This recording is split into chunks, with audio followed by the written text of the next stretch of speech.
좋습니다, 좋습니다. 그러면 자 이제 오늘 이야기 레디 레벨 테스트 200% 활용하기라는 주제로 이야기 쭉 한번 해보도록 할 텐데요. 당연한 얘기지만 여러분들 계속해서 중간중간에 질문이 있으실 겁니다. 제가 계속해서 채팅창 보고 있으니까 제가 이야기하는 것 관련해서 궁금한 거 있으시면은 글 남겨주시고요. 그리고 또 많은 분들이 저희 설문에도 미리 답을 해주셨어요. 그 내용들 당연히 제가 다 파악을 했고 그 내용들을 다 녹여 놓았습니다. 해서 제가 여러분의 질문을 있는 그대로 읽지 않아도 결론적으로는 여러분들의 궁금증이 모두 해결될 수 있도록 오늘의 내용들 준비를 해놨으니까 차근차근 이야기 들어주시면 너무나 좋겠습니다. 자, 언제든지 채팅 남겨주시는 거 잊지 마시고요. 자, 그럼 이제 본격적으로 시작을 해보도록 하겠습니다. 사실은 이제 레디 레벨 테스트 200% 활용하기라고 적어놨지만 오늘의 많은 내용은 렉사일 레벨 테스트에 먼저 초점을 맞춰서 저희 진행을 하도록 하겠고요. 이것부터 말씀을 드릴게요. ready.kr 슬래시 레벨 테스트라고 치시면 레벨 테스트 관련된 매뉴얼 페이지로 여러분들이 가실 수가 있습니다. 해서 오늘도 거기에 저희가 공유해 놓은 많은 자료들 다시 한번 좀 이렇게 참고해서 여러 가지 것들 설명을 드릴 건데 오늘의 영상도 나중에는 이 페이지에다가 또 올려놓도록 할 테니까 언제든지 레벨 테스트 관련해서 무언가가 궁금하다 생각이 드시면은 ready.kr 슬래시 레벨 테스트 가시면 된다는 거 말씀을 또 드리도록 할게요. 자, 말하자면 공지였죠. 정리가 됐으니까 첫 번째 파트부터 시작을 해보도록 하겠습니다. 렉사일 레벨 테스트 쓰실 때 여러분들 이미 알고 계실 텐데 우리가 이제 학년과 함께 시험지 타입을 배정을 해줘야 해요. 그렇죠? 해서 타입 A 그리고 타입 B라고 적혀 있는 부분들이 있다는 거 보실 수가 있으실 텐데 먼저 요거를 이렇게 설명을 드릴게요. 타입 A는요. 메타매트릭스 본사는 어떤 취지로 만들어 놓은 거냐? Beginning of the year. 그러니까 그 학년에 시작할 때쯤 요 시험지로 한번 시험을 보세요 라는 맥락으로 만들어 놓은 것이고요. 타입 B 같은 경우는 end of the year가 되는 거죠. 그래서 그 학년에 말하자면은 2학기 때, 2학기 때쯤 요걸로 시험을 한번 보세요라고 만들어 놓은 것이 각각의 타입 A와 타입 B가 되겠습니다. 해서 한 학년에 시험지가 두 개가 있다 그러면 굉장히나 자연스럽게 타입 A는 1학기 때, 타입 B는 2학기 때 보는 어떤 그런 맥락이 되겠는데 자, 요것마저도 저쪽에서의 가이드라인이에요. 그러니까 이거를 우리가 꼭 따라가야만 하는 것은 아니다라는 것도 말씀을 좀 드리도록 하겠습니다. 지금 레디에 탑재되어 있는 요 레벨 테스트가 렉사일 레벨 테스트가 메타매트릭스 본사에서 만든 시험이다 보니까 이제 이러한 여러 가지 기초 지식들을 우리가 알고 있어야 이것을 말 그대로 200% 활용하는 데 굉장히 유용하다는 거. 오늘 이야기 들으시면서 깨달으실 수 있겠지만 자, 포인트는 뭐다? 우리가 좀 알고 있어야 되는 것들이 있어야 된다는 거죠. 그런 측면에서 타입들 다시 한번 설명드릴게요. 타입 A는 말하자면 우리 기준으로는 1학기 때 보는 거고 타입 B는 2학기 때 봐주시면 되는 거다. 그럼 자연스럽게 어떤 질문이 해결이 되냐? 얼마나 자주 렉사일 테스트를 봐야 될까요? 라는 질문에도 렉사일 테스트는 기본적으로 1년에 2번 정도 보시는 것을 기초해서 메타매트릭스가 시험지를 만들어 놓은 것이다 라고 생각을 해 주시면 될 것 같아요. 해서 사실 리딩 스킬이라는 게 그렇잖아요. 뭐 일주일마다 계속해서 눈에 띄게 성장할 수 있는 것도 아니고 그럼 이게 얼마나 기간을 둬야 이게 성장을 우리가 좀 그래도 목격할 수 있습니까? 라고 했을 때 메타매트릭스는 그렇게 설명을 하거든요. 미니멈 4개월에서 일반적으로는 6개월 이상의 텀을 두는 걸 추천합니다. 라고 이야기를 해요. 그래서 타입 A와 타입 B 이렇게 1학기, 2학기 용이다라고 생각을 해주시면 정리가 좀 될 거다라는 말씀을 드리도록 하겠습니다. 자, 중간중간에 계속해서 궁금한 거 있으시면은 질문 주셔야 됩니다, 여러분. 해서 이렇게 시험지 타입에 대해서 간단히 설명을 드렸고요. 시험지 타입을 선택을 하면 조금 더 정확히는 시험의 어떤 그 난이도와 그레이드와 타입을 선택을 하면 이제 아이들에게 시험지가 배정이 되죠. 그러면 아이들은 시험을 쭉 보게 되는데 이런 거에 대해서도 많은 분들이 궁금해 하셨어요. 실질적으로 레디 렉사일 테스트에 어떤 문제 유형들이 있습니까? 하고 말이죠. 총 5개가 있는데 먼저 그거 쭉 한번 훑어 드리도록 할게요. 먼저 생김새 기준입니다. 어떤 유형들이냐? 첫 번째로는요. 오디오를 듣고 그리고 보기를 골라서 문제를 푸는 요런 유형이 있습니다. 이거 한번 들어볼까요? 자, What word do you get when you combine the sounds pump and kin? 해서 펌프와 킨 합치면 어떤 단어가 돼? 물어보는 요런 식의 어떤 그 오디오를 듣고 우리가 보기를 고르는 요런 문제들이 이제 있고요. 이게 뭐 1번 유형이라고 우리가 불러보겠습니다. 그러면 또 뭐가 있냐? 오디오와 그림이 함께 있는 이런 문제 유형도 있어요. 이것도 한번 들어볼게요. Look at the pictures. Which has the same at sound? 해서 at sound라고 들려주죠. 이제 고양이니까 cat가 되는 거고 요거랑 같은 소리로 끝나는 거 뭐가 있어? 해서 답이 hat가 되는 거 볼 수가 있겠습니다. 해서 이제 5개 문제 유형 중에서 2개는 어쨌거나 오디오가 이렇게 재생되는 케이스들이 있다라는 거 보실 수가 있겠고요. 그리고는 오디오는 이제 없어요. 그림만 보고 맞는 보기를 선택하는 요런 문제 유형이 또 주어진다는 거 보실 수가 있겠고, 그리고 나서는 문장의 빈칸을 채우는 건데 지금 여기 보이시죠? 문장의 빈칸을 채우기 문제인데 그 위에 주어지는 어떤 그런 인용문이 짧은 녀석과 굉장히 긴 녀석 이렇게 또 나눠볼 수가 있겠다. 사실 이렇게까지 하면 요게 이제 총 5개 문제 유형. 근데 실제로 이게 다 비슷비슷합니다. 그렇죠? 듣고 보기 고르는 거, 듣는데 이미지 있어서 그것도 같이 보고 보기 고르는 거, 그리고서는 이제 그림만 보고 보기 고르는 거, 그리고 문장에 뭐 이렇게 채워 넣는 거. 짧게 뭐 이렇게 줄여서 말하자면은 총 문제 유형이 한 2~3개 정도 있다라고 부를 수도 있겠지만 조금 더 구체적으로 5개 문제 유형을 다 보여드렸고, 자, 이러한 문제 유형들이 이제 있는 상황에서 이런 질문들을 여러분들이 많이 주세요. 특히나 좀 돌아가 보도록 할까요? 아까 이제 우리가 봤던 이런 거 있죠. 듣고 문제 푸는 거. 차라리 그림이 있으면 좀 좋을지 모르겠는데 아예 그림도 없는 요런 듣고 문제를 푸는 것이 이제 어린아이들을 대상으로 만들어진 문제인데 오히려 우리 어린아이들은 듣고 이해를 잘 못해가지고 문제를 굉장히 어려워합니다. 요런 피드백을 좀 주실 때가 있어요. 자, 이거 굉장히 중요합니다. 조금 있다가도 제가 다시 한번 돌아와서 얘기를 드리도록 할 텐데, 기본적으로 원어민 기준으로 요 렉살 테스트는 만들어졌기 때문에 실제로 이 나이 또래의 원어민들은 이걸 듣고 문제를 파악을 못하는 일은 없다고 해요. 이건 제가 본사에게도 물어봤던 어떤 그런 질문이 됩니다.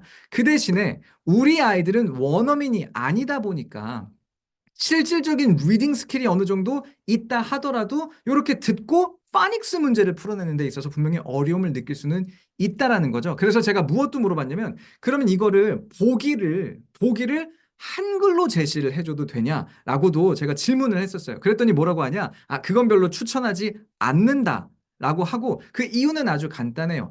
이 시험지를 이렇게 풀었을 때 요 렉살 점수가 나옵니다 라는 어떤 그 점수의 알고리즘이라고 하는 것은 결론적으로 이 시험을 굉장히 많은 아이들에게 풀어보게 한 다음에 그 데이터를 가지고서 결정을 낸 거잖아요. 근데 그 데이터 안에 본인의 모국어를 가지고서는 문제를 이해했을 때도 이걸 맞춘다, 그러면 그게 영어 실력에 반영이 되는 건가 라는 데이터가 그쪽에는 없는 거예요. 그래서 그런 식으로 문제 자체를 한글로 제공을 하는 순간 이 점수가 정확한 건지 우리가 보장을 못하니 그거는 당연히 추천하지 않는다라고 말씀을 좀 해주셨고, 그 대신에 이제 제가 이 어떤 그 니즈를, 근데 우리 아이들이 이 문제를 잘 이해를 못한다니까요 라고 니즈를 계속 설명하니 뭐라고 이제 메타 매트릭스에서 답을 주셨냐면, 이거 굉장히 중요합니다. 필요하다면 이 문제가 어떠한 것을 물어보고 있는지, 자, 듣는 건 몇 번씩 들어볼 수 있거든요. 한 번만 들어야 된다도 아니에요. 몇 번씩 들어볼 수도 있고, 필요하다면 옆에서 선생님이 인스트럭터가 조금의 힌트를 주는 것은 괜찮을 것 같다. 그 대신에 이 친구는 우리가 어느 정도 힌트를 줘서 요 점수가 나왔다는 것을, 그것을 이제 인스트럭터가 알고 학부모님들에게 설명만 해주신다면 그러면 거기서 그 정도까지는 오케이일 것 같습니다 라고 저희가 커뮤니케이션을 좀 했었습니다. 해서 사실 요러한 듣고 문제를 푸는 경우에, 말 그대로 듣기에만 집중을 하는 경우에는 요 1번 문제 유형이라고 우리가 계속 불렀던 친구가 되는 거죠. 요거 같은 경우에는 아이들이 몇 번씩 들어보는 것도 가능하니 뭐 3번, 4번, 5번 충분히 들려주시되, 그럼에도 불구하고 정확하게 문제의 어떤 그 요지를 잘 파악 못하는 것 같다, 그럼 옆에서 살짝의 힌트는 주실 수 있다. 근데 그렇다면 나중에 나오는 점수에도 어쨌거나 요게 완벽히 혼자 푼 건 아니고 조금은 우리가 이렇게 힌트를 줬었다라는 것을, 그래서 요 점수를 조금은 이제 있는 그대로 받아들이기보다는 요거보다 살짝 낮게끔 우리가 이해를 해줘야 된다는 것 자체를 알고서 알고서 점수를 잘 해석하시고 또 설명을 해주시는 게 필요하겠다라는 말씀을 좀 드리도록 할게요. 질문 있습니다 하시는 분들, 좋습니다. 지시문을 이해하는 것이 관건인 것 같은데 지시문을 학습하게 해서 이해시킨 후 하는 것은 어떤가요? 라고 해 주셨어요. 사실 괜찮아요. 그러니까 말하자면 지시문 자체를 학습시킨다가 아까 제가 말씀드린 옆에서 조금의 어떤 그 힌트를 준다와 같은 맥락이긴 하거든요. 그 대신에 말하자면 이렇게 지시문을 학습시켰다 또는 옆에서 힌트를 줬다라는 것을 요 리포트를 이해함에 있어서 참고하시면 된다가 기본적인 메타매트릭스 본사의 이야기였습니다. 그러니까 어디서 선을 긋는 거냐면 말하자면 이 문제는 이거야라고 한글로 말해줘 버리는 순간 뭐 훈련을 했던 힌트를 줬던 그거는 한글로 이해를 하고 문제를 푸는 거니까 그거는 공평하지가 않다가 되는 거고 힌트를 조금 준다 하더라도 또는 이런 문장은 이런 거야라고 어쨌거나 그걸 영어로라도 학습하면 그걸 영어로 보고 영어로 아이들이 이해하는 거니 참고는 할 수 있지만 그 정도까지는 오케이예요 라고 이제 거기쯤에서 이렇게 기준을 좀 메타매트릭스가 제시를 했다라고 생각을 해주시면 될 것 같아요. 문제가 AI처럼 매번 레벨이 바뀌는 건 아니고 동일한 문제가 제공되는 거지요 라고 말씀해 주셨는데 렉사일 레벨 테스트가 종류가 몇 가지가 있어요. 사실 여러분들이 모르시는 종류의 렉사일 레벨 테스트들도 있더라고요. 근데 이게 먼저는 두 가지 타입으로 나눌 수가 있습니다. 뭐가 있냐? 메타매트릭스 본사가 만들어 놓은 시험지냐? 아니면 메타매트릭스에게 협력을 받아서 허가를 받아서 다른 곳에서 만든 렉사일 시험이냐? 둘 다 렉사일 시험이라고 불리기는 불려요. 왜냐면은 어쨌거나 메타매트릭스에서 오케이, 너 렉사일 시험이라고 이거 불러도 돼라고 말하자면 허가권을 준 거기 때문에 그런 상황에서 먼저 레디 우리가 쓰고 있는 레벨 테스트는 메타매트릭스 본사에서 만든 시험지고요. 가장 이제 많이 쓰는 게 스콜라스틱에서 이렇게 가져온 스콜라스틱에서 만들어서 판매하고 있는 레벨 테스트 같은 경우는 스콜라스틱에서 만들었는데 요 점수가 나오면은 이렇게 렉사일 리포트 해도 될까라는 허락을 받은 어떤 그런 시험지다라고 보실 수가 있겠어요. 기본적으로 둘 다 렉사일 점수가 나오는 건 맞고 테크니컬리하게 둘 다 렉사일 시험이 맞습니다. 근데 여기서도 차이가 뭐가 나냐면 메타매트릭스의 본사에서 만든 그러다 보니까 가장 자료도 많고 본인들의 어떤 그 모든 것들이 기준이 되는 지금 우리가 쓰고 있는 이 시험은요.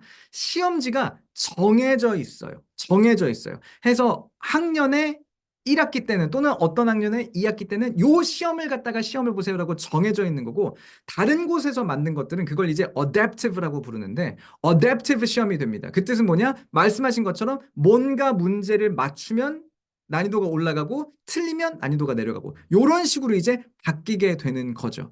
그런 측면에 있어서 사실은 이제 각각의 장단점이 있는데 말하자면은 그 어댑티브 같은 경우는 내는 사람 입장에서의 좀 그 쉬움이 있죠. 그냥 아무거나 내면 마구마구 이제 맞춰서 또는 틀려서 왔다 갔다 하면서 이제 점수가 나오게 되니까. 근데 그마저도 사실 100% 제가 자료를 갖고 있는 건 아닌데 그마저도 지금 우리가 고려하고 있는 것처럼 학년이나 이런 것들은 약간 어떤 시험이냐에 따라서 왜냐면 스콜라스틱 거 말고도 여러 가지가 있기 때문에 학년 분등을 조금 더 고려해야 되는 그런 어댑티브도 있고 그런 거 고려 안 해도 되는 어댑티브도 있고 여러 종류가 있다고 하더라고요. 어쨌거나 조금 더 용이하다, 쓰기 쉽다라는 거는 맞대. 근데 이제 우리가 갖고 있는 시험지는 말하자면 어댑티브가 아니라 픽스드인 대신에 픽스드인 만큼 이 시험지에서 이 문제를 맞으면 이 점수다라는 거에 대한 훨씬 더 말하자면 안정성이 신뢰도가 높은 시험이다라고 생각을 해주시면 될 것 같아요. 그래서 서로 장단점이 있는 시험이 돼 거기서 레디는 뭘 선택했다? 메타매트릭스 본사가 만들고 본사가 관리하고 있는 그래서 조금 우리가 알고서는 오케이 학년과 학기 뭐 이렇게 선택해서 제공을 해야 되지만 배정을 해야 되지만 어쨌거나 가장 정확한 점수를 줄 수 있는 요 시험을 지금 활용했고 여러분들이 또 써주고 계시는 거다라고 생각을 해주시면 될 것 같습니다. 질문을 미리 알려주시면 원장님들께만 미리 아이들에게 인지시켜주면 되는 거 그럼 안 될까요? 질문을 여러분들에게 알려드리고 질문을 학습해버리면 그거는 시험이 아니죠. 그러니까 자 그러니까 이게 어려워. 시험지를 저희가 두 가지가 있는데 저희가 여러분들에게 시험지를 다 오픈해 드릴 수는 없어요. 말하자면 자 여기 시험지가 있습니다. A4 용지 84장 드릴게요. 빵. 이거는 저희가 여러분들에게 시험지를 유출시킨 케이스가 되기 때문에 요거는 저희가 어려워요. 그 대신에 자 뭐가 있냐면 여러분들은 이미 100건의 말하자면은 그 레벨 테스트 무료 사용권이 있으시니 시험을 여러분들이 직접 보실 수는 있는 거죠. 물론 이제 나중에 100건이 넘어가게 되면은 추가 사용료를 내야 되니 한 건 한 건이 10,000원짜리다라고 생각하실 수는 있지만 여러분들이 어쨌거나 오래오래 요 레디 렉사일 레벨 테스트를 쓰실 걸 감안하시면 그냥 문제를 직접 한번 풀어보시면서 아, 어떤 레벨에는 어떤 정도의 수준의 시험이 있구나를 여러분들이 사실은 겪어보시는 게 가장 중요합니다. 그리고 그런 측면에 있어서 또 하나는 뭐냐면 그렇다고 해서 여러분들이 시험을 아이들에게 훈련시키면 안 되는 거죠. 그건 당연히 그렇죠. 그렇게 되면은 제대로 된 렉셀 점수가 나올 수가 없을 테니까. 해서 가장 좋은 건 원래 취지는 아이들은 렉사일에 대해서 어떤 문제 유형이 나올지도 모르는 상황에서 시험을 봤을 때 정말 말 그대로 나의 raw한 영어 실력을 갖다가 푸는 게 가장 베스트인데 단지 실제 질문을 이해를 못해서 그러니까 내가 내용은 아는데 펌하고 킨하고 합쳐지면 어떤 단어가 되는지는 알겠는데 질문을 이해를 못해서 못 푼다라는 거에서만 여러분들이 살짝 넛즈를 살짝 힌트를 주시는 것 정도까지가 오케이다. 문제 자체를 막 훈련시키기 시작하면 그건 렉셀 점수가 뻥튀기가 되니 뭐 상황에 따라서는 우리가 그거를 원하는 경우가 있을 수도 있겠습니다만서도 이제 메타매트릭스 본사에서는 권장하지 않는 방법이다라고 생각을 해주시면 될 것 같아요. 시험지를 배정하는 것 관련해서 이야기를 한번 해보도록 할게요.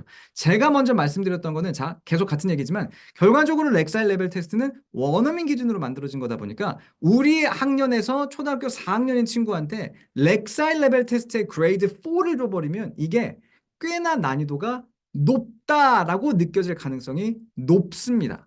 그래서 일반적으로 아이의 학년보다 2학년에서 3학년 정도를 낮춰서 그러니까 우리 학년으로 초등학교 4학년이면은 초등학교 2학년이나 많이 떨어뜨린다 그러면 1학년 정도의 시험을 먼저 주시는 거를 제가 추천을 드리는데 자 요거 관련해서 이거를 참고해 주시면 참 좋을 것 같아요. 자, 아까 제가 말씀드렸던 ready.kr 슬래시 레벨 테스트 입력을 하시면 요 페이지에 이렇게 도달을 하실 겁니다. 여기에다가 렉사일 레벨 테스트와 레벨링과 관련된 모든 정보를 저희가 추가해 놓고 있어요. 그리고 여기서 보실 수 있는 게 뭐냐? 먼저 렉사일 레벨 테스트 관련해서 동영상 매뉴얼도 보실 수 있고 그리고 뭐 레벨 배정 방법이라든지 여러 가지 보실 수가 있는데 오늘 아침에 제가 추가한 정보가 바로 이거거든요. 레디 RSA의 문제 수와 예상 소요 시간과 그리고 민 맥스 스코어예요. 무슨 뜻이냐? 자, 기본적으로 그레이드 K부터 그레이드 5까지는요, 모두 다 30문제가 출제가 되고요.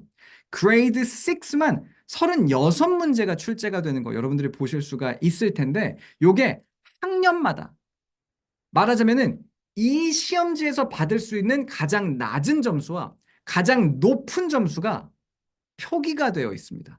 말하자면 K의 A 타입은 다 틀리면 요 BR이라는 게 beginning reader라는 뜻이고 실질적으로 렉사일의 마이너스에 속한다고 보시면 돼요. 그러니까 렉사일이 쭈쭈쭈쭈 가다가 렉사일이 0점이 되면요. 그 밑에 마이너스 점수들을 이렇게 BR이라는 코드를 붙여서 표기를 해주는데 그래서 BR 1400은 뭐냐면 렉사일 점수가 마이너스 1400이라는 겁니다. 근데 이게 그럼 마이너스면 엄청 나쁜 겁니까가 아니라 그냥 그것까지도 그냥 어떤 아이들의 리딩 스킬을 표현해주는 숫자 중에 하나다라는 거고 여기서 이제 우리가 그러면은 이해를 좀 해줘야 되는 거는 이건 거죠. BR이 붙은 경우는 BR 1400보다 BR 400이 그러니까 1400보다 400 하면은 수가 떨어졌음에도 불구하고 BR 400이 BR 1400보다는 더 잘하는 게 된다는 거예요. 왜? 0 쪽에 가까워졌으니까. 스케일로 보자면 오른쪽으로 이렇게 더 이동한 케이스가 되는 거니까. 해서 말하자면 KA로 시험을 보면 마이너스 1400 또는 260까지 말하자면은 요 렉사일 스코어가 나올 수가 있다는 거고 그리고 결론적으로 보시면은 이 스코어가 점점 이렇게 기본적으로 미니멈도 그렇고 맥스도 그렇고 올라가는 걸 보실 수가 있으실 거예요. 그런 측면에 있어서 뭐가 있냐 하면은 자 이런 경우가 있을 수가 있습니다. 여러분들이 역시나 또 질문을 주신 부분이 있기 때문에 미리 답변을 드리는 거지만 우리 아이를 말하자면 홍길동이라고 할게요. 제가 4학년인데 3학년을 빼서 1학년 시험지를 줬어요. 그래서 초등학교 4학년인데 그레이드 1에 A를 준 거예요. 근데 렉사일 점수가 500 가까이가 나왔다. 그러니까 500 언저리 조금 더 그냥 계산하기 쉽게 한 550이 나왔어. 이면은 어라? 이 시험지의 맥스 스코어에 거의 도달을 했네.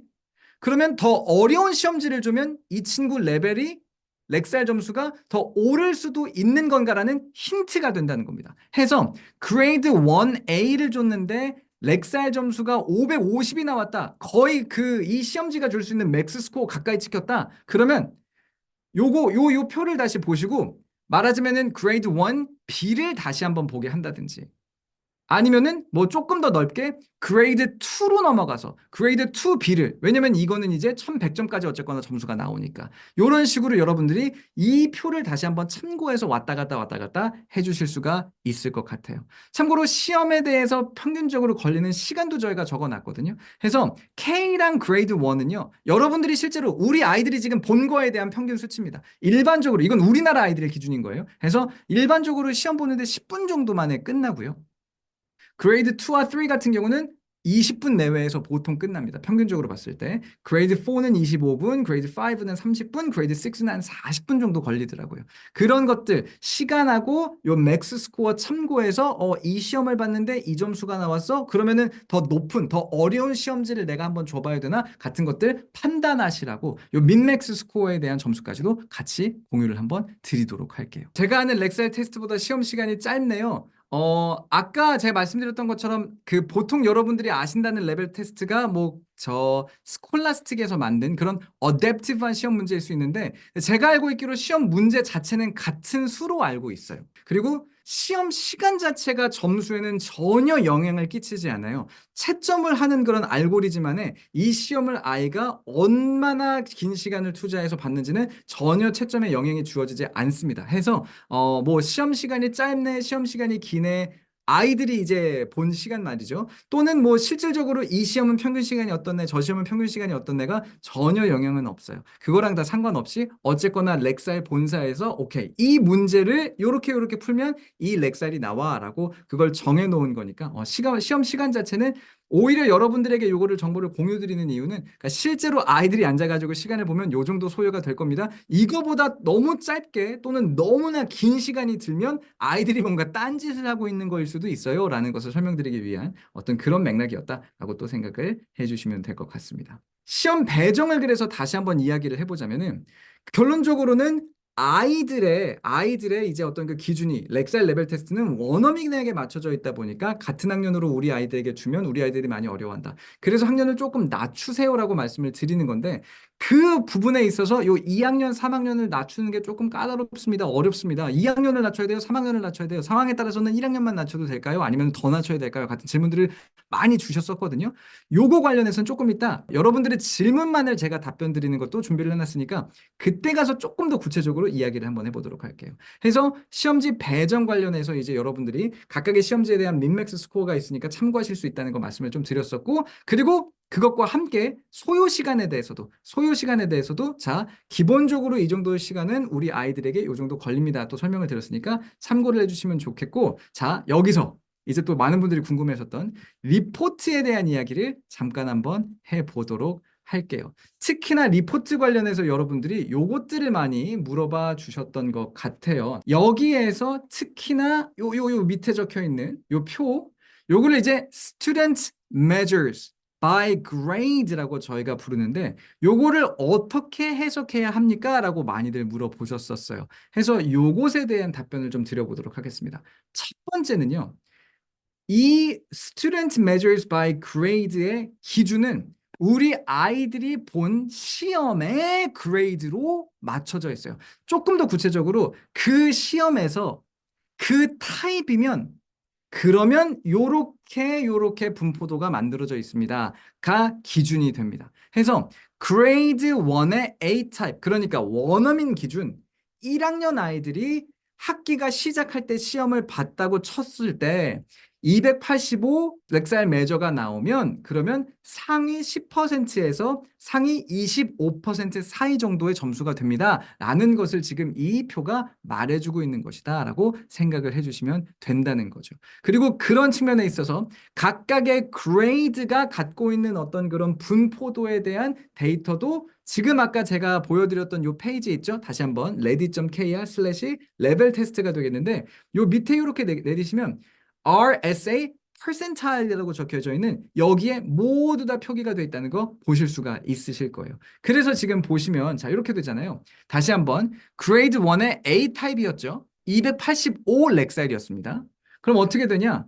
그레이드 A고요. 285%일이니까 상위 25%에서 상위 90% 사이 어디쯤 있구나라는 거 보실 수가 있죠. 그게 지금 이렇게 표로 그려져 있다 해서 나와 있는 거다. 여러분들이 단순하게 쉽게 한눈에 요 정도 위치에 있네요라는 것을 아실 수 있도록 이제 저희가 정리를 해놓은 거다라고 생각을 해주시면 될 것 같아요. 그런 측면에 있어서 이제 약간 여기서는 여러분들의 상담 스킬이랄까요? 어떤 여러분들의 노하우가 조금 더 묻어나는 그런 부분이 될 것 같아요. 예를 들자면 이건 거예요. 홍길동이가 280점이 아니라 280 렉사일이 아니라 220 렉사일이 나왔어도 220 렉사일이 나왔어도 또는 뭐 조금 더 쉽게 230 렉사일이 나왔어도 말하자면 상위 10%에서 상위 25% 사이에 어디쯤에 이제 우리 아이가 위치해 있습니다라고 그래프는 똑같이 요렇게 나왔을 거거든요.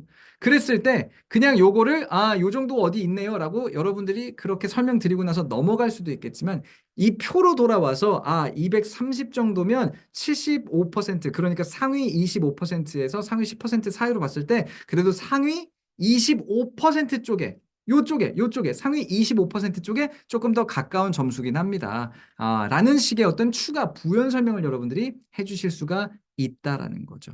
해서 여러분들이 리포트를 뭔가 읽고 해석을 하심에 있어서 활용하실 수 있는 요 퍼센타일 지표까지도 같이 이렇게 제공을 해드리고 있다는 거 보실 수가 있으실 것 같아요. 그리고 나서 또 많이 질문 주시는 게 여기 밑에 나와 있는 요 suggested measures가 되겠는데 사실 레디 북레벨은 저희가 갖고 있는 도서들의 어떤 그 난이도와 이런 것들을 평균 내 가지고 저희가 요 정도 렉사일이면 요 정도 북레벨을 추천드립니다 라고 저희가 정해놓은 거고요.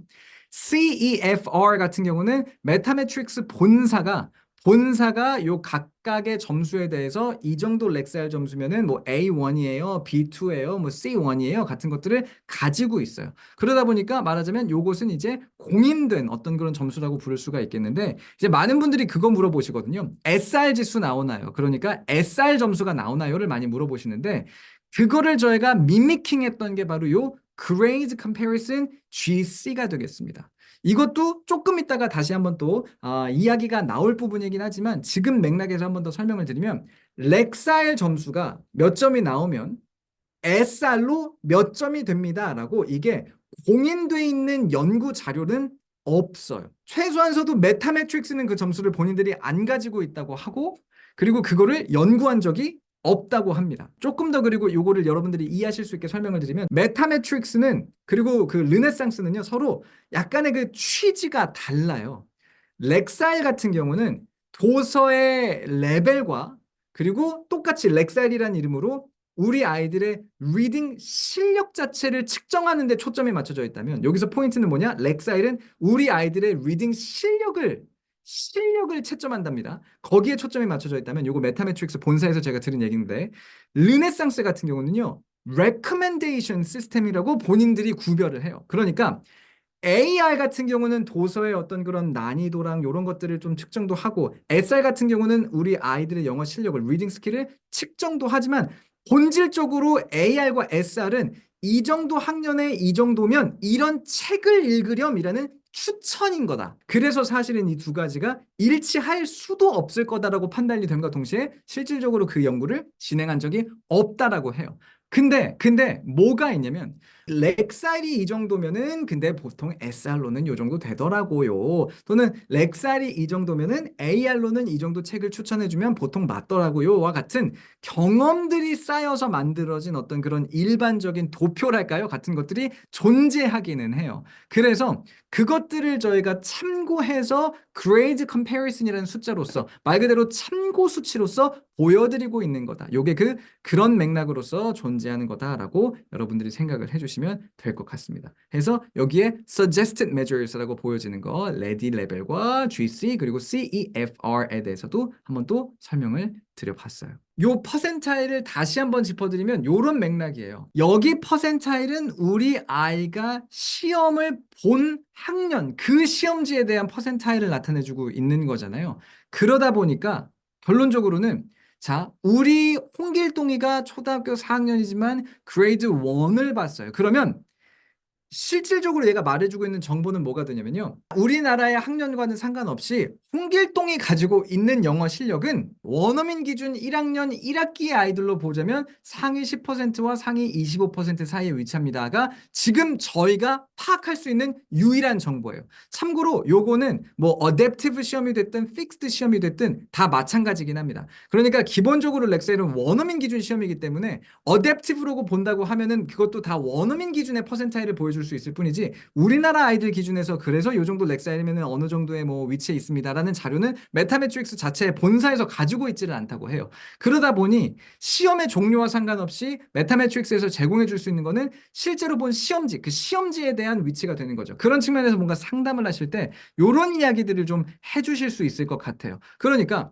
웬만하면 자 역시나 이것도 제가 평균적으로 말하는 거지만 초등학교 우리나라 4학년 아이를 원어민 기준의 초등학교 4학년 아이와 영어 실력대로 대비를 하면 사실 상위 75%를 넘어가기가 굉장히 저는 어려울 거라고 생각해요. 오히려 그게 유의미한 자료가 아닐 거라고 생각을 한다는 거죠. 말하자면 우리나라 4학년 아이가 원어민 기준 4학년 아이와 비교를 했을 때 상위 10%에 들려면 얘네들의 평균적인 90%보다 영어를 더 잘 읽어야 된다는 건데 그게 너무나 어려운 일이잖아요. 그러다 보니 있는 그대로 요 시험지가 요 리포트가 말해주고 있는 그대로 자 우리 철수의 또는 우리 길동이의 영어 실력은 원어민 기준 1학년 기준으로 상위 10%에서 상위 25% 사이 정도에 위치해 있습니다라고 말씀을 드려주시는 게 팩트가 되겠는데 근데 저는 그렇게 생각을 합니다.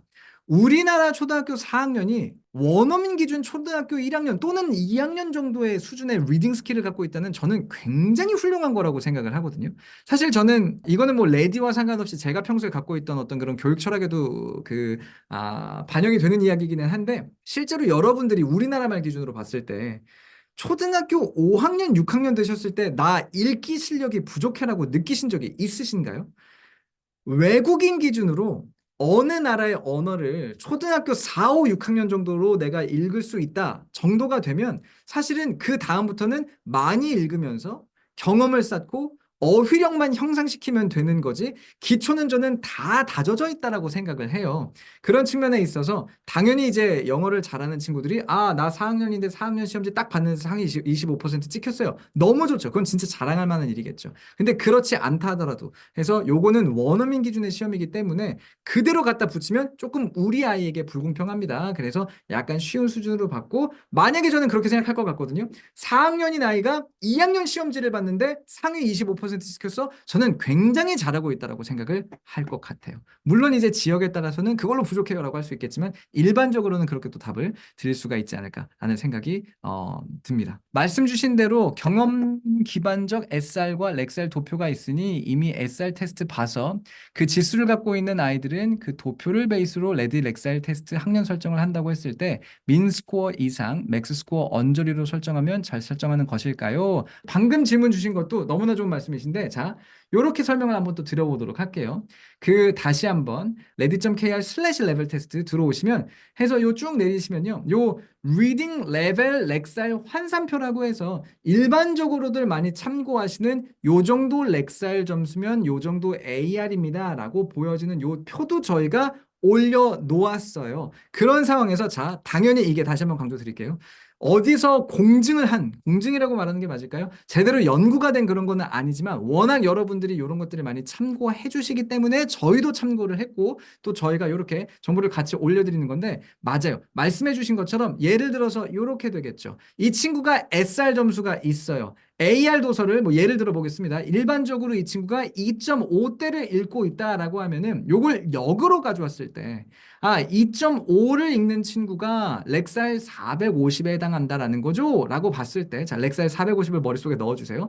쭉 위로 올라오시면은 요 미니멈 스코어와 맥시멈 스코어를 봤을 때 450이라는 숫자가 포함이 되는 어딘가의 시험지를 여러분들이 골라주실 수가 있다는 거예요. 해서 뭐 예를 들자면 그레이드 1A까지는 450 조금만 더 넘어가면 560 맥스를 이제 찍게 될 테니 요거보다는 차라리 그 친구는 그레이드 1의 B나 그레이드 2의 A 정도의 시험지를 봐서 충분히 좀 자기가 실력을 더 잘 발휘하더라도 뭐 600, 700, 800까지도 나올 수 있게 이런 시험지를 줘야지라고 여러분들이 역으로 계산을 해서 적당한 어떤 그런 레벨을 골라내시는 것도 당연히 가능합니다. 요렇게 가는 것도 당연히 가능해요. 역시나 이것도 참고의 어떤 그런 방법이 되겠지만서도 기억해 주시면 아주 좋을 것 같습니다. 그래프 proficiency 보이면 괜찮은데 아이들 몇 명이 그래프에서 below average 바로 보이니 실망하셨어요 라고 하셨는데 요거는 저희도 이게 고민이 계속 돼요. 뭐가 있냐면 요런 식의 그래프가 없으면 그러면 우리 아이가 잘하고 있는지 잘 못하고 있는지를 몰라서 답답합니다 라고 얘기를 해주시는데 그래프가 있으면 또 어떤 아이들은 점수가 잘 안 나와서 실망해요 라고 해주셔서 이거를 뭐 어떻게 해야 될까요? 이게 진짜 궁금해서 이걸 어떻게 해야 될까? 근데 이게 역시나 뻔한 얘기가 되겠지만 그건 있습니다. 말하자면 이렇게 되겠죠. 요 똑같은 285인데 그레이드 A에서 시험을 보면 지금 proficient 하다고 나오잖아요. 근데 자, 다시 여기로 가서 똑같은 285더라도 그레이드 2에 A로 가면 그때는 요 중간에 꽂히게 되거든요. 그러니까 상위 75에서 50% 사이에 꽂히게 돼요. 그러니 똑같은 렉사일 레벨이 나오더라도 어떤 학년을 기준으로 비교할 거냐에 따라서 이 그래프에서의 결과치가 다르게 보여질 수는 있어요. 포인트는 여러분들이 이 표를 활용해서 이런 식의 설명을 해주실 수가 있다가 됩니다. 그러니까 자, 그레이드 2 A 시험지를 갖다가 280점이 나왔어요. 해서 말하자면은 여기에 below average에 찍혔단 말이죠. 그러면 두 가지를 설명드릴 수 있을 거라는 거예요. 이 표를 참고하시면 첫 번째로 280이면 290이랑 굉장히 가깝기 때문에 사실 below average지만 정말 딱 중간 average에 굉장히 가까운 점수다. 290이랑 가까우니까. 해서 사실 여기서는 어쩔 수 없이 below average라고 보이지만 실질적으로는 average 딱 중간 정도를 했다라고 보실 수가 있겠고 그런 측면에 있어서 우리 그레이드 1으로서 요거를 환산해서 가면은 사실은 proficient 상위 25% 정도에 속하는 점수이기는 합니다. 와 같은 정보를 추가적으로 여러분들이 제공을 해주시면 어떨까라는 설명을 한번 드리고 있는 거죠. 그러니까 포인트는 뭐냐면 이게 이 그래프를 저희가 그레이드 1A를 갖다가 시험을 봤는데 그래프를 그레이드 2로 보여주는 걸 또 렉사이드에서 허락하지 않아요. 왜? 본인들이 그걸 연구한 게 아니기 때문에 본인들의 연구 결과는 그게 아니기 때문에 그 대신에 요 표를 드리니 이 표 안에서 여러분들이 이런 식의 해석을 해서 학부모님들에게 설명드리는 것은 충분히 가능하다가 되는 거죠. 기본적으로 지금 제가 파트 5개로서 렉사일 레벨 테스트의 기초를 좀 설명드렸는데 자 방금 제가 열내서 말씀드린 거지만 열심히 열정적으로 말씀드린 거지만 자 제가 준비했던 게 있었어요. 이게 뭐냐? 여러분들이 꼭 알고 계셔야 되는 거 렉사일은 한국뿐만이 아니라 다른 아이들을 원어민이 아닌 아이들을 전혀 고려하지 않습니다. 해서 영국 아이들도 아니고요. 렉살의 모든 지표는 미국의 공교육을 다니는 원어민 기준의 지표다. 그러니 우리가 그걸 충분히 참고해서 모든 데이터들을 이해해줘야 된다가 이제 있다라는 거. 요거 좀 말씀을 드리고 싶고요. 그리고 또 하나 뭐가 있냐? 두 번째는 이게 있어요. 요거는 문제 유형. 아까 제가 보여드렸던 문제 유형과 관련된 얘기가 되겠는데 자, 렉살 레벨 테스트를 여러분들이 꼭 풀어보세요. 특히나 그레이드 K, 그레이드 1, 2, 3 정도까지는 꼭 한번 풀어보세요. 왜 그 말씀을 드리냐면요. 자, 그레이드 3 이후부터는 읽어야 되는 지문이 길어지고 어려워질 뿐 같은 문제 유형들이 계속 나와요. 근데 그레이드 K부터 그레이드 3까지는요. 문제 유형들이 여러 가지가 섞어서 나옵니다. 근데 문제를 여러분들이 풀어보시면 아시겠지만 저는 이제 고등학교와 대학교를 뉴질랜드에서 보냈기 때문에 조금은 이런 문제 유형들을 더 접해봤으나 우리나라에서만 영어를 공부한 아이들 같은 경우에는 조금 낯설 수 있는 문제 유형들이 있어요. 빈칸 채우기도요. 요런 식으로도 문제를 낼 수가 있네라고 저도 중간중간에 오라 요거 봐라 재밌네 라는 느낌이 드는 그런 문제 유형들도 들어가 있는 경우들이 있어요. 포인트는 그래서 뭐냐? 우리나라식으로만 아이들이 영어를 공부한 경우에 렉사일 시험을 보면 그 렉사일 시험에 대한 약간의 적응이 필요할 수도 있습니다. 자, 근데 요거 오해하시면 안 돼요. 그러니 렉사일 시험을 따로 수업하세요가 아니라 그러면 안 돼. 그러면 안 돼요. 그러면 안 되는데 어쨌거나 여러분들이 리포트를 설명해 주실 때 어머니들에게 해석해 주실 때 렉사일이라는 시험이 정말 원어민 기준이어서 모든 평가 지표가 원어민 기준으로 나와 있는 것뿐만이 아니라 문제 자체도 되게 원어민스러워서 처음 렉사일을 이렇게 보게 되면 실제 우리 아이들의 실력보다는 살짝은 점수가 낮게 나올 수 있다. 이런 문제 유형을 본 적이 없기 때문에 같은 것도 함께 기억을 하시고 또 설명을 해주시면 너무나 좋겠다는 거죠. 요거까지 참고를 한번 해주시면 좋을 것 같아요. 자, 박진경 대표님이 남겨주신 거죠. 한국에 같은 학년이라도 레벨이 천차만별이니 결국 학년에서 무조건 2, 3학년을 내려 설정하기보다는 SR 지수를 알고 있는 경우 그 기준으로 렉살 학년을 설정하는 게 낫겠지요. 같은 4학년인데 누구는 SR 5점대, 누구는 SR 2점대이기도 하니까요. 맞아요. 그런 측면에 있어서 이렇게까지 답변을 드릴 수가 있을 것 같아요. 학년을 2, 3학년 빼세요도 진짜 일반적인 제한일 뿐 실제로 여러분들이 제대로 된 레벨 테스트를 하고 싶다라고 하시면은 자, 요렇게 해야 됩니다. 이 아이가 정말로 영어 원서를 처음 읽는 게 아니라면 가장 최근에 읽었던 영어 원서를 참고해 주셔야 돼요. 신규 등록을 위해서 상담을 온 경우면은 그 책을 가져와라라고 해주셔도 되고요. 아니면은 그 자리에서 학원에 있는 책을 읽어봐라라고 시키실 수도 있겠죠. 여러분들 당연히 그 정도의 노하우는 있으실 거라고 저는 생각을 해요. 믿습니다. 뭐냐면 아이가 이 책을 들고 이걸 좀 읽다 보면은 그리고 몇 개 질문해 보면 이걸 제대로 이해하고 있는지 이해를 못하고 있는지 그러니까 판단이 오잖아요. 실질적으로 이 아이가 읽고 있는 책의 어떤 그 렉사일이나 AR을 그거를 참고해서 오케이 요 정도면은 이 시험을 봤을 때 이 아이의 제대로 된 렉사일을 평가하는데 적절하겠다. 아까 보여드렸던 그래프로 돌아가서 본 다음에 빵 시험을 주는 게 가장 정확합니다. Q&A를 하면서 여러 가지 얘기를 좀 해보도록 할게요. 어떤 시기마다 이 시험을 실시하면 더욱 효과적일까요? 질문 주셨는데 요거는 제가 앞에서 답변을 드렸었죠. 타입 A는 그 학년의 1학기 때 보는 유형이다.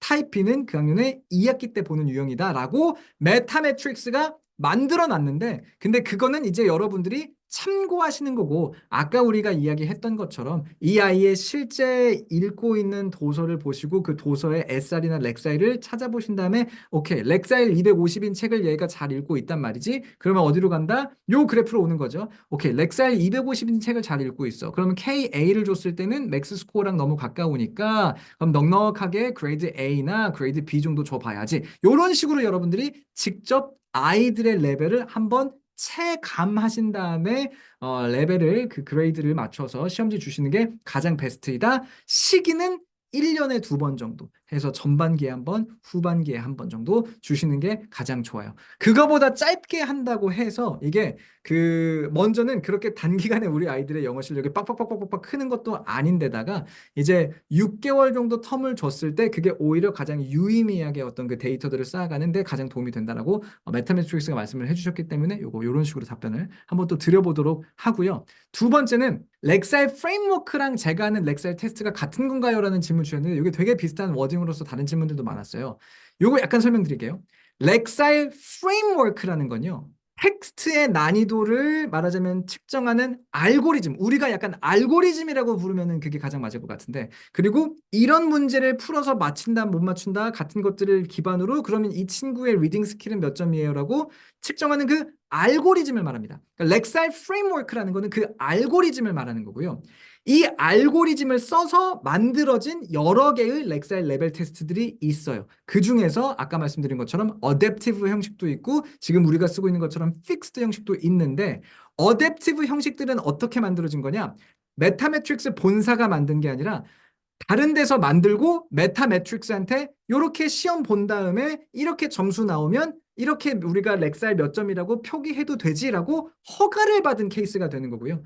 우리가 지금 쓰고 있는 거는 메타매트릭스가 본인들이 시험지를 만들고 본인들이 채점해서 본인들이 점수를 내주는 시험인 거예요. 해서 이 두 가지가 각각의 장단점이 있다 해서 같은 렉사일 테스트입니까? 같은 렉사일 테스트입니다. 인증받은 렉사일 테스트죠. 그리고 그 대신에 이제 말하자면은 우리는 본사의 것을 쓰고 있는 거다. 본사가 만든 시험지를 쓰고 있는 거다. 이런 차이가 있다라고 생각을 해주시면 될 것 같습니다. 세 번째 질문 관련해서는 이런 것도 여쭤보셨어요. 이것도 아까 답변 드렸던 게 되는데 문제지 공개는 안 되나요? 저희가 공식적으로 그게 여기 문제가 있습니다를 뿌려드릴 수는 없는 게 그게 이제 말하자면은 문제 유출이 되기 때문에 이거를 저희가 공개를 할 수는 없지만 여러분들은 무료 지금 레벨 테스트 말하자면 쿠폰들이 있으신 거니 여러분들이 직접 보시는 걸 저는 적극 추천합니다.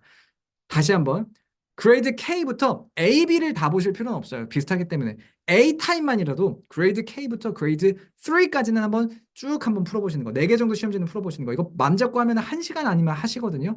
저는 추천을 드려요. 왜? 그레이드 4, 5 정도만 돼도 문제 유형이 계속 비슷해지기 때문에 더 풀 필요는 없는데 물론 뭐 그레이드 6 정도 풀어보시면 또는 다 풀어보시면 아 각각 레벨마다 문제 유형이 이렇게 난이도가 달라지는구나 같은 것들 보실 수 있으니까 좋겠지만 시간이 좀 없다. 그래도 K에서 3까지는 풀어보시기를 좀 권장을 드리고 그걸 풀어보시면서 이런 문제들이 나오는 것을 여러분들이 알고 계시면 확실히 또 도움이 되실 겁니다. 그리고 그런 측면에 있어서 오늘 초반에 이제 실제로 존재하는 총 5가지의 문제 유형도 보여드렸으니까 그것도 참고를 같이 해주시면 좋을 것 같아요. 다음 질문은 이런 것도 있었습니다. 렉셀 지수만 나오나요? AR 점수도 나오나요? 정확한 AR 점수는 아니지만 여러분들이 많이 참고하시는 거를 저희도 참고해서 그레이드 컴패리슨이라고 AR을 미미킹한 점수를 같이 드린다는 것도 앞에서 설명을 드렸었죠. 자, 참고해 주시면 좋을 것 같고요. 5번째 질문은 이거였습니다. 파닉스 배우는 초 1, 2도 테스트가 가능한지 궁금합니다. 테스트는 가능하지만 당연히 추천드리지 않습니다. 렉살 같은 경우는 리딩 스킬을 측정하는 시험이에요. 물론 K 그레이드 같은 경우는 그레이드 K 같은 경우는 파닉스에 관련된 질문도 나오기는 하지만 그렇다고 렉사일이 파닉스 실력을 측정할 수 있는 거다는 아닙니다. 해서 파닉스를 배우는 친구들은 처음에 몇 문제를 풀 수 있을지 모르지만 나머지 문제를 다 못 풀 거예요. 해서 기본적인 리딩이 되는 친구들이 봐야지 유의미한 점수가 나오는 시험이다라고 생각을 하시는 게 맞을 것 같고요. 그리고 사실 파닉스를 배우는 친구들은 레벨이 파닉스 레벨인 거기 때문에 레벨 테스트가 필요가 없습니다. 파닉스 레벨인 거기 때문에 약간 그렇게 생각을 해주시면 너무나 좋을 것 같고 그리고 요거 몇 가지 제가 질문을 먼저 답변 드린 다음에 저희 이사님에게 또 한번 마이크를 넘기도록 할 텐데 요런 질문도 있었어요. 6번째 질문은 테스트 전에 문제를 듣고 이해하기를 교육을 해주면 테스트의 신뢰도가 높아질까요? 이런 질문을 지었었는데 자 역시나 이것도 우리가 초반에 좀 얘기를 했었죠. 아이들이 어려워하는 경우 약간의 힌트를 줄 수 있다. 이게 요거를 물어보는 거야. 다시 한번 네가 잘 들어봐봐. 잘 들어봐봐. 그러니까 말하자면 아까 문제가 이거였거든요. 펌프라는 소리와 킨이라는 소리가 합쳐지면 그게 무슨 단어가 돼? 펌킨 해서 호박 그림 고르는 게 문제였단 말이죠. 그런 경우에 여러분들이 자 펌하고 킨하고 합치면 뭐가 돼? 라고 힌트를 주시면 그건 안 되는 거예요. 그럼 문제를 다 읽어줘 버린 거잖아. 문제를 그냥 다 말해줘 버린 거잖아요. 우리말로. 그렇게 힌트를 주시면 안 되고 자 지금 이 음원에서는 두 개의 소리가 합쳐지면 어떤 단어가 되냐고 물어보고 있는 거야 라고 실질적인 내용 없이 이런 정도의 힌트는 주실 수 있다.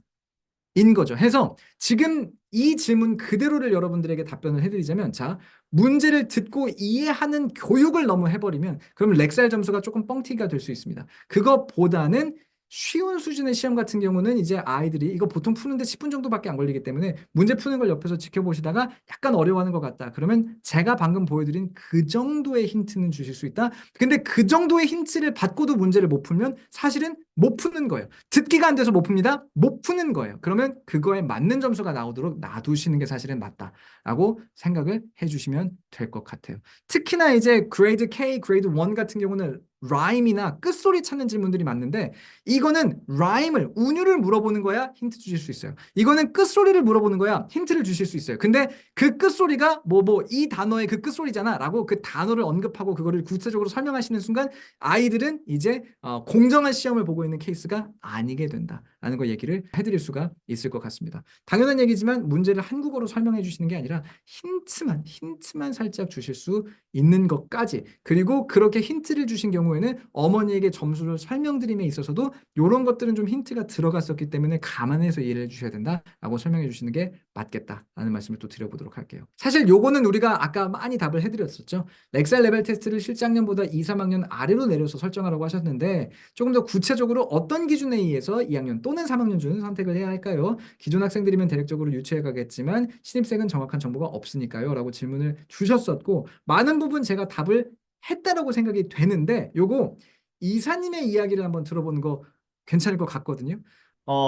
쭉 다 들었고요. 당연히, 저도 대표님이랑 이야기 나누면서 이런 문제들이 분명히 있다라고 저희가 이야기를 나눠서 대표님이 일단 기본적으로 대답하신 모든 것들이 다 동의되고 또, 저의 생각이기도 합니다. 그걸 좀 정리해서 다시 한번 말씀드리면 일단 제 생각은 1, 2학년 혹은 뭐 영어 배운 기간이 1년 이하면 사실 렉사일은 큰 의미가 없기 때문에 안 보는 게 좋고 차라리 이 아이들은 그냥 레벨 링고로 보시는 게 맞습니다. 그리고 레벨 링고는 뭐 아답티브고 한국 아이들한테 맞춰져 있기 때문에 훨씬 더 유리하실 거고요.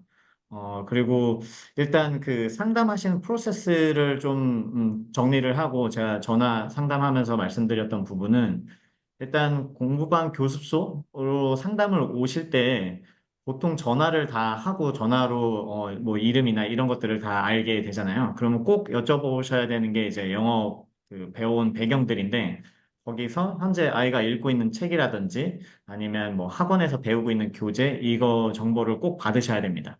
그리고 상담할 때 꼭 그 책을 가져오시라고 말씀을 드리고요. 근데도 까먹고 안 가져오시는 분들이 있으니까 적어도 그 정보를 알고 계셔서 아, 이 정도 책을 읽고 있구나라고 하면 원장님이 보유하고 계신 원서를 미리 준비를 해 놓으시는 걸 추천드리고요.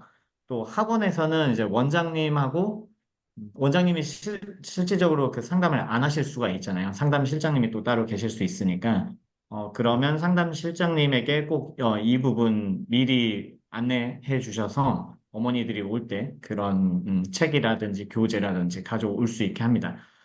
그리고 원서를 해보지 않은 아이들은 대부분은 ELT 교재를 사용을 했었을 거예요. 그러면 ELT 교재도 당연히 물어보시고 원서가 아니더라도 그리고 그 체크를 하시면은 대부분 그 출판사 홈페이지 가면은 그 ELT 교재에 렉사일이라든지 AR 지수가 대부분 나와 있습니다. 그러면 그걸로 체크를 하시고요.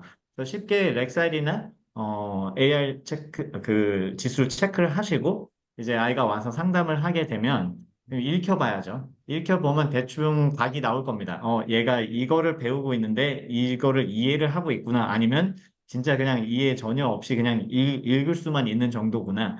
그거를 일단 파악을 먼저 하시고, 그 다음에 아까 저희 그 레디.kr 레벨 테스트 가면은 나오는 그래프로 가죠. 그래서 거기에 이제 미니멈하고 맥스 그래프를 보시고, 아, 얘를 어느 정도에다가 보면 되겠다라고 이제 감이 오실 겁니다. 그렇죠? 그러니까 결국에는 이거를 계속 해보시는 게 맞고요. 원장님들이 일단 그 테스트를 한 번씩 보시고, 그다음 유형이 이렇게 나오는구나, 난이도가 이 정도구나를 파악을 하고 있는 게 가장 중요하고요. 그다음에 아이를 먼저 테스트 보기 전에 파악을 한다. 이게 핵심 포인트고요. 또 한 가지는 이제 어머니들께 미리 좀 설명해 주셔야 될 것들은 일단 이게 원어민 기준이라는 거, 이거 꼭 말씀드려야 되고, 점수가 사실 앱솔루트하다고 저는 생각하지 않습니다. 그렇죠? 음, 음, 이게 시험을 굉장히 못 보는 아이들도 있어요. 뭐 영어는 잘하는데 시험에 막 긴장해서 못 보는 아이들도 있고, 특히 신규 학생들 같으면은 얘네 마음을 생각해 보세요, 원장님들. 처음 보는 곳에 와서 갑자기 처음 보는 선생님이랑 상담을 해야 되는데 갑자기 뭐 이런 어려운 테스트를 갑자기 주는 거예요. 그러면 얘네가 기본 실력이 잘 안 나올 가능성도 굉장히 높고, 그러니까 그런 걸 감안해서 어머니들께 좀 설명해 주시면 좋을 것 같고, 그리고 아까 대표님도 말씀하셨지만, 이게 어머니들께 이게 원어민 기준이다라고 이야기를 해도 잘 이렇게 모르시는 분들이 계세요. 그래서 저는 항상 거꾸로 말씀을 드리거든요. 그러니까 예를 들면 이런 거예요. 미국 아이가, 뭐 4학년짜리 미국 아이가 한국에 와서 1, 2학년짜리 책을 읽으면서 다 이해를 해. 그러면은 당연히 어머니가 와, 너 한국말 되게 잘한다. 그럴 거예요. 그죠? 이 거꾸로 생각하면 굉장히 쉬운 건데 반대로 우리 4학년 우리 한국 아이가 미국 1, 2학년 애들 거를 읽는 거를 퍼센타일을 막 높게 나오고 중간 정도만 가도 어머니들 실망하신단 말이죠. 저는 그게 진짜 이해가 안 돼요, 너무. 그래서 어머니들께 확실하게 이 차이점을 거꾸로 역으로 한번 생각해서 말씀을 해 주시고 네네네. 그리고, 이 점수가 앱솔루트하지는 않다라는 거. 이렇게 설명을 해 주시고, 그 다음, 테스트 진행하고, 그래프 보면서 설명해 주시면 좀 깔끔하지 않을까, 그런 음, 생각이 음. 있습니다. 음. 오늘의 교육은 여기서 마무리하도록 하겠습니다. 자, 고생하셨고요. 언제든 궁금한 거 있으시면 저희 채널톡 또는 전화로 질문 주시면 답변을 드리는 것뿐만이 아니라 요런 것들을 궁금해 하시는구나라고 저희가 알 수가 있어요. 그걸 통해서 또 저희가 이런 교육을 준비하고 여러분과 함께 계속해서 소통할 수 있으니까 많은 또 질문 남겨주시기를 부탁드리겠습니다. 감사합니다. 감사합니다. 좋은 하루 보내세요, 여러분.